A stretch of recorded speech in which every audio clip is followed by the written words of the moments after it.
Capítulo 22. A Capela em Ruínas. Elion e George Luke. Elion e Thomas. A prova do ar. Quando Elion e seus pedreiros chegaram ao canteiro de obras da capela, encontraram uma cena desoladora. Praticamente todo o lado sul do templo desabara. Montanhas de pedras ainda encobriam muitos feridos e sepultavam alguns menos aventurados. Imediatamente começaram o criterioso trabalho de remover todos aqueles escombros, pedra a pedra, apostando sempre na possibilidade de encontrar alguém com vida. Perante o desconforto inclemente de uma gélida noite de outono que se iniciava, Elion determinou que 4 grandes fogueiras fossem acesas nas extremidades do canteiro de obras, para iluminar e para aquecer dezenas de voluntários e de vítimas durante os trabalhos de resgate. Pela segunda vez, o destino colocara Gustav e Itzhak na prática de suas habilidades com os doentes.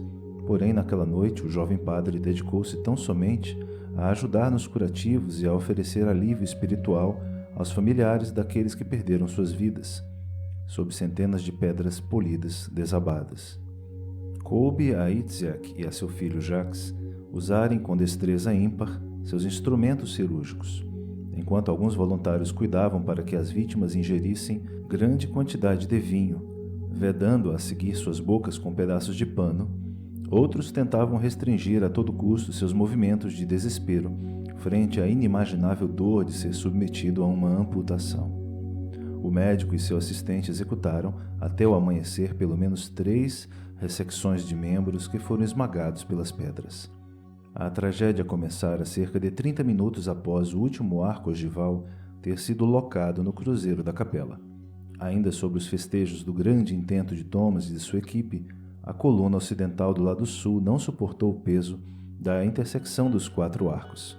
Ela cedeu, partindo 2 arcobotantes, e desmoronou juntamente com o contraforte que dava apoio a ela. Toda aquela estrutura de alicerces e de colunas veio ao chão por não suportar o peso de centenas de pedras ordenadas por Thomas e seus pedreiros, supostamente seguindo os princípios básicos da matemática e da geometria aplicados na ciência e na arte da arquitetura. A coluna em queda arrastou e destruiu o grande andaime adjacente repleto de obreiros que trabalhavam nos arremates da aplicação da argamassa na altura do cruzeiro. Uma enorme nuvem de poeira espalhou-se pelo interior do que restara da capela, atingindo todo o adro. Foram momentos terríveis, pois gritos de dor e de socorro eram ouvidos por todos os lados, e nada se enxergava.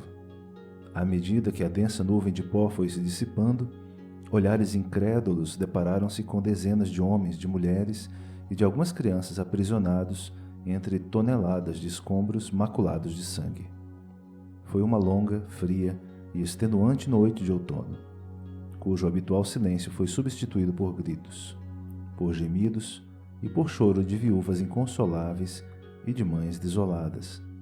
As casinhas próximas ao canteiro de obras e o barracão dos pedreiros transformaram-se em precárias enfermarias. Nelas, Itzhak e Jacques, com a ajuda de Gustav, Jeremia e os franciscanos, trabalharam até o amanhecer. Entre essas pequenas casas estava a que pertencia a Thomas, que, de tão atônito, logo após o acidente, lá se recolheu com Beatrice e Antoine, e não saiu durante toda a noite de trabalho de resgate das vítimas. Thomas sequer atendeu à ordem de se apresentar perante George Luke para esclarecimentos sobre o lamentável acontecido. Os pedreiros de Reims trabalharam ininterruptamente. Quando Elion, por fim, sentou-se para descansar, o dia já estava claro e ele pôde servir-se de uma enorme caneca repleta de chá de ervas, junto com um fumegante pedaço de pão e um naco de queijo de cabra, preparados por um grupo de mulheres cujo trabalho prolongou-se durante a noite inteira, em qualquer serviço que fosse necessário naquele momento. Mal acabara de ingerir o precioso de jejum, Elion recebeu um recado para dirigir-se ao castelo de George Luke. Lá ele o recebeu inconformado com a tragédia que se abatera sobre sua capela. Sem rodeios, cobrou explicações de Elion, que, por sua vez, não acreditou na constrangedora situação a que estava sendo exposto. Meu senhor George Luke, deve estar havendo algum equívoco. pois nem eu nem qualquer de meus pedreiros tivemos participação nas obras de sua capela. Não há por que me interrogar. Procure esclarecimentos diretamente com o mestre arquiteto contratado pelo senhor. Não quero vê-lo nem que fosse uma relíquia em ouro maciço. Perdi a confiança em seu trabalho. Vou despedi-lo. Quero, sim, contratar-lhe para dar prosseguimento às obras. Tenho pressa em concluir minha capela. Vá com calma. Meu senhor, não deve despedir Thomas agora. Por que não? A única pessoa que pode chegar à conclusão dos motivos de tal tragédia é ele. Se o senhor despedi-lo, jamais saberá o que realmente aconteceu.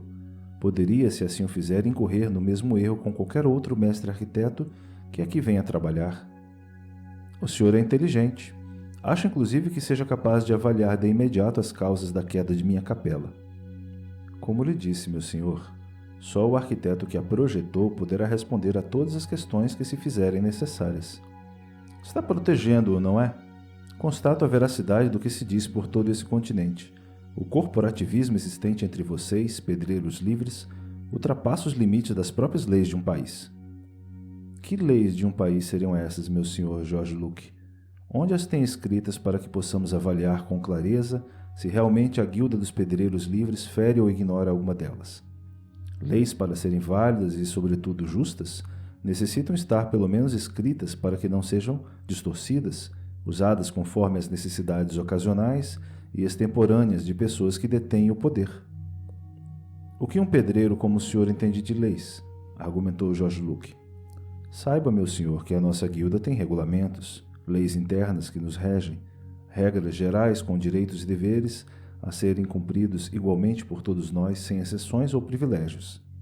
Estamos continuamente aprimorando o que nossos irmãos pedreiros na Inglaterra chamam de landmarks. E o que me importa as leis dos pedreiros? Há uma delas que, em minha opinião, tem muita relevância para a situação em que o senhor vive atualmente, com o desabamento de sua capela, e para as soluções que porventura venha a adotar. E qual seria ela? A que ressalta os compromissos de fidelidade entre um obreiro e nossa guilda. Meu senhor George Luke, tenho que deixá-lo ciente de que Thomas Hardstone e todos os obreiros de sua capela quebraram um antigo juramento de fidelidade ao aceitarem vir aqui trabalhar. Eles constituíram em seu canteiro de obras um alojamento de pedreiros que perante nossas leis é considerado espúrio. E o que isso me diz respeito? Muita coisa, principalmente que jamais um fiel mestre arquiteto continuaria as obras de sua capela antes que tudo esteja plenamente regularizado perante a nossa guilda. Meu senhor George Luke, o que posso aconselhar é que procure Thomas e tente conversar com ele calmamente. Com certeza serão esclarecidas as causas da queda da capela. Se o senhor me permitir, estou de partida para Reims. O que aqui me trouxe foi a necessidade de socorrer tantas pessoas que se feriram neste lamentável acidente. Como todos foram resgatados, inclusive os cadáveres, nada mais tenho a fazer aqui. Elion estava atrelando seu cavalo para a longa viagem de volta quando todos os seus obreiros subitamente permaneceram em silêncio. O velho mestre virou-se e deparou-se com Thomas, que lhe pediu: "O senhor me daria um minuto de sua atenção, por favor, eu lhe suplico." "Claro que sim, Thomas. Vamos caminhar um pouco." "Mestre Elion, ajude-me. Avalie o que pode ter acontecido para que a capela desabasse, matando e ferindo tantas pessoas." "Eu já avaliei, Thomas." "Eu cometi algum erro ou foi apenas uma inevitável tragédia?" Elion pôs-se a caminhar ao lado de Thomas, mas mantendo entre eles uma distância bem maior em comparação àquela dos tempos em que os dois grandes amigos perambulavam pelas ruas de Reims. Ele refletiu sobre a pergunta do desesperado arquiteto e em seguida devolveu-lhe uma pertinente arguição. "Thomas, pelo que me consta, você convenceu 2 excelentes companheiros que faziam parte de meu barracão para trabalhar com você. Diga-me, onde estão eles?" "Partiram após uma grande discussão que tivemos." De forma pertinaz, Elion continuou a interrogá-lo. "O que motivou tamanha discussão?"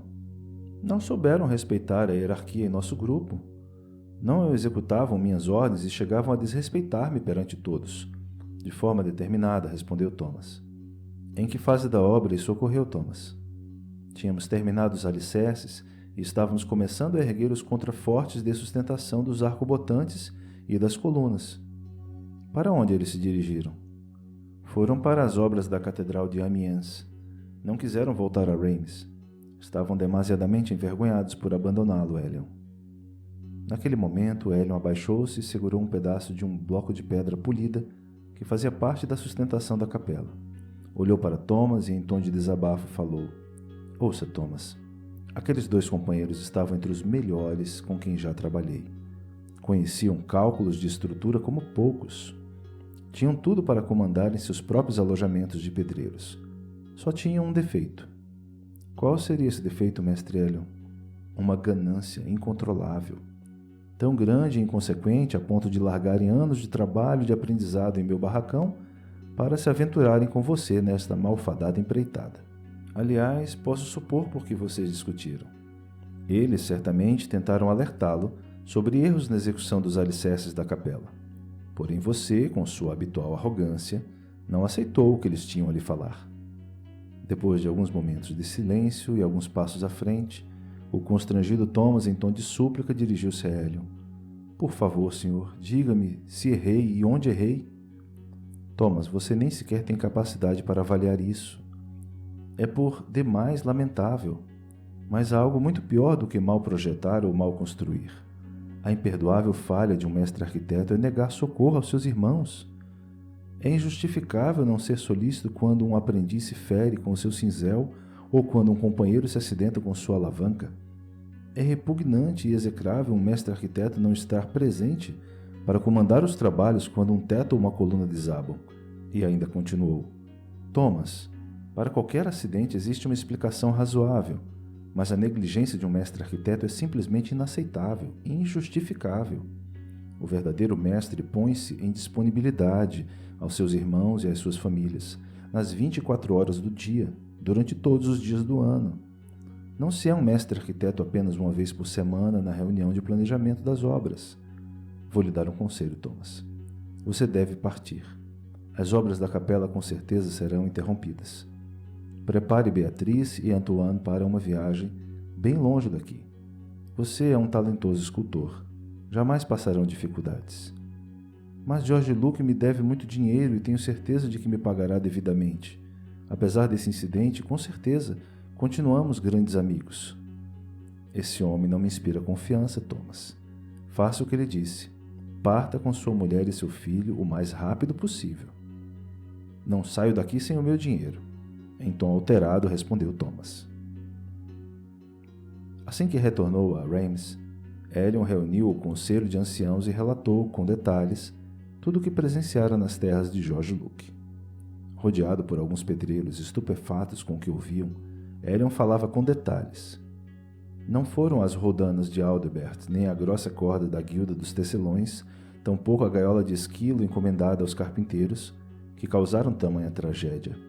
Foi sim, e isso ficou evidente a todos os pedreiros que lá estavam, a fragilidade dos arcobotantes e dos contrafortes, que tentavam apoiar tão altas colunas.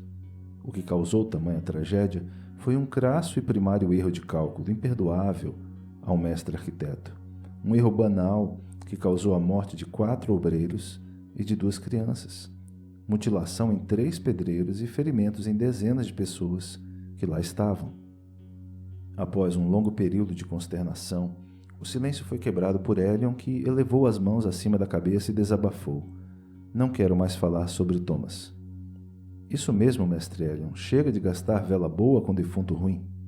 Todos se entreolharam e só não riram das palavras de Jean Paul, porque a situação era trágica demais. Vamos sim falar de Petit. Meus irmãos, já tenho notícias de que nosso destemido afilhado saiu-se muito bem na prova da terra. Com entusiasmo falou Elion. Surpreendentemente bem, melhor que muitos marmanjos que já iniciamos para fazer parte do nosso alojamento. De forma vibrante, falou Gerhard. Pois bem, irmãos, durante todo o trajeto de volta das terras de George Luke, tive indícios de que teremos amanhã as condições ideais para submetermos nosso corajoso iniciado na segunda e temerária prova de coragem, a do ar.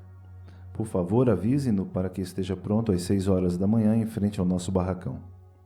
Assim o faremos, mestre, até amanhã bem cedo. Elion não viu o momento de adentrar em sua casa, devorar as deliciosas iguarias de Claire, afogar-se em uma grande caneca de vinho e esticar o cansado corpo sobre seu colchão de palha seca, já deformado por suportar os quilos a mais do velho mestre arquiteto. Assim que chegou, foi rodeado por sua mulher e suas filhas. Ele relatou-lhes novamente tudo o que ocorrera nas terras de George Luke.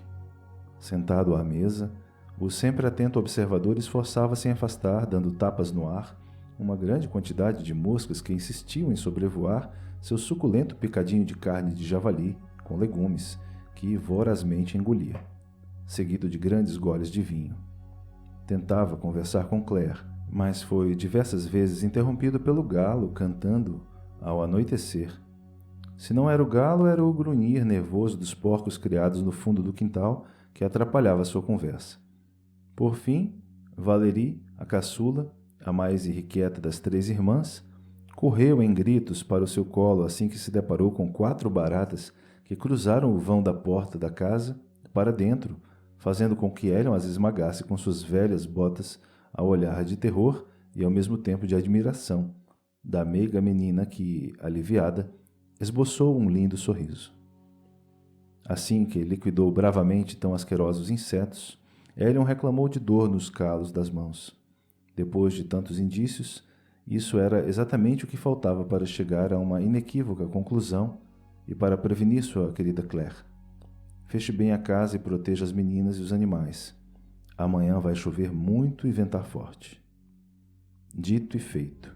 Lá pelas 4 horas da madrugada começou a soprar um vento frio e úmido, fazendo derrubar objetos, varais com roupas e destelhando algumas casas.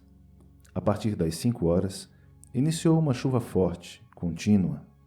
Os céus de Reims iluminaram-se com a grande quantidade de raios. Elion acordou cedo e dirigiu-se ao barracão onde Petite já se encontrava em pé, disposto a enfrentar tudo o que lhe fosse apresentado. Caminharam sob a chuva até defronte da catedral. Lá se encontrava um grande grupo de obreiros na expectativa do início de mais uma perigosa prova, para testar a coragem e a astúcia que todo pedreiro deve ter. Elion, postado frente ao pórtico norte da catedral, era obrigado a falar alto para dar as explicações para Petite, devido à intensidade da chuva e dos ventos. Petite, está pronto para a temível prova do ar? Ainda há tempo para desistir. Estou pronto e decidido, mestre Elion. Pois então, preste atenção. Você subirá por essa corda, repleta de nós dispostos de uma em uma jarda, até o nível do patamar dos contrafortes, onde estão postados os tabernáculos que abrigam os anjos que formam a guarda celestial da catedral. Lá você perceberá que essa imensa corda circunda toda a catedral, vindo a terminar exatamente ao nível do pórtico sul, aqui à nossa direita. Você está me entendendo? Sim, mestre Elion. Você estará a mais de 30 pés de altura, Petite. Terá que se apoiar segurando nessa corda cheia de nós e dar a volta completa na catedral. Não se solte dela jamais. Imagine que cada um dos nós seja um obreiro estendendo-lhe a mão para oferecer-lhe ajuda nesta difícil prova de coragem, desafiando as alturas e a violência dos ventos e da chuva. Você persiste em continuar, Petite? Ainda há tempo para desistir, e não será um demérito para você. Pense bem. Pretendo continuar, mestre Elion, respondeu com determinação o audaz pretendente à entrada na guilda dos pedreiros livres. Antes de iniciar a escalada, Petite olhou para a estátua do anjo sorridente e pediu-lhe ajuda. Há quem jure ter visto o anjo de pedra flexionar discretamente a cabeça para a frente, dando a entender que ouvira os pedidos de Petite. O destemido garoto, ao sabor dos ventos e da chuva que castigavam Reims e toda a região, iniciou sua escalada. Logo no princípio deparou-se com a primeira das assustadoras gárgulas que cumpriam eficazmente seu duplo papel: drenar a água da chuva provinda dos telhados e manter afastados do interior da catedral os maus espíritos. Após contornar a bizarra figura, continuou ascendendo pela face externa do tímpano do pórtico norte, ficando em frente ao conjunto de esculturas que retratam a crucificação de Jesus. Petite baixou os olhos em sinal de respeito e, ao Filho de Deus, reforçou seus pedidos de ajuda. Com incomum agilidade, atingiu, por fim, o estreito patamar que interliga externamente todos os 46 contrafortes em torno da catedral. A partir daí, Petit, segurando fortemente a corda, começou a caminhar a passos curtos e lentos, colocando sempre o pé esquerdo à frente e imediatamente aproximando o pé direito, formando uma esquadria que lhe garantia equilíbrio na superfície lisa e escorregadia daquele traiçoeiro patamar. A cada contraforte que conseguia chegar, Petit deparava-se com uma horrenda gárgula vomitando, ininterruptamente, toda a água da chuva que provinha dos enormes telhados, fortemente inclinados da catedral, formando um genial e impecável sistema de drenagem. Ao nível de onde se projetam as gárgulas, elevam-se, a partir de cada um dos 30 maiores contrafortes, 2 arcobotantes, perfazendo 60 arcobotantes que mantêm, inabalavelmente eretas, 30 colunas externas, que, por sua vez, sustentam finas e altíssimas paredes que contêm, em imensos vãos, estupendos vitrais. Petit, com impetuosidade, completou a travessia de todo o lado norte da catedral, alcançando a balaustrada em semicírculo, repleta de gárgulas, que acompanham o telhado das 5 capelas radiais dispostas internamente em torno da abside, no extremo leste da catedral. Petit não imaginava que Hélion ordenara que a prova se realizasse a uma altura menor que a metade de onde tradicionalmente era feita, ou seja, ao nível superior da Galeria dos Reis.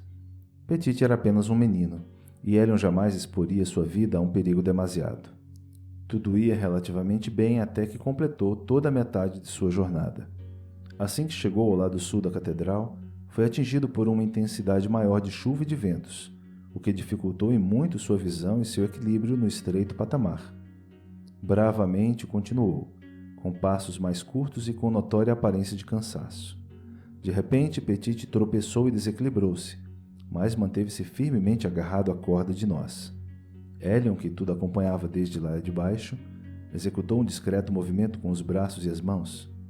Imediatamente, 4 fortes e ágeis pedreiros, atendendo ao sinal de socorro dos pedreiros livres, saíram dos tabernáculos da guarda celestial da catedral, onde estavam providencialmente escondidos, e aproximando-se de Petit, perguntaram-lhe se desejava persistir naquela prova. O garoto, surpreso com o súbito aparecimento dos obreiros, agradeceu, dizendo que conseguiria sim completá-la, mas pediu-lhes para que não se afastassem.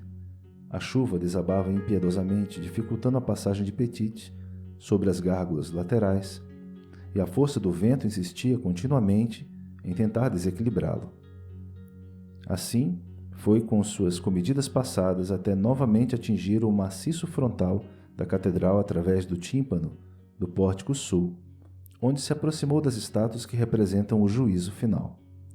Daí por diante, desceu lentamente pela corda esticada em direção ao chão, defronte ao pórtico sul, passando em frente ao grupo de esculturas que simbolizam o Apocalipse, apoiando sempre os pés e as mãos sobre os nós. Antes que pisasse o solo, foi seguro pelos braços paternais de Hélion, que comemorou efusivamente a bravura e a determinação de um jovem que só aparentava ser frágil. Hélion carregou-o rapidamente para o interior do barracão, a fim de aquecê-lo junto ao fogo. Serviu-lhe uma caneca de leite quente com mel e um suculento pedaço de pão com toucinho. Descanse, Petit, você merece. Com orgulho e carinho de pai, falou Hélion. Mestre Hélion, quando será a próxima prova? Recoberto por um cobertor de lã, perguntou Petit. Daqui a alguns dias. Você saberá quando chegar a hora. Como será? Não posso lhe dizer, Petit. Simplesmente volto a repetir. Confie em nós.